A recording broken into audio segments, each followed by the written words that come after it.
Hi, welcome to Twib. In this video, I will show you how to add and manage collections on Twib. Go to Menu. Then go to Collection module. On this page, add the details asked. Select the client group if you have any.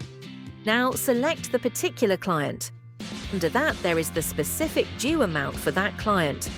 Now, by clicking on the arrow button, you can see the recent transaction done.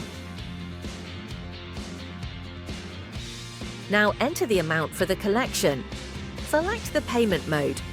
Add any additional note. Then click on Add. You can see the collection has been added successfully.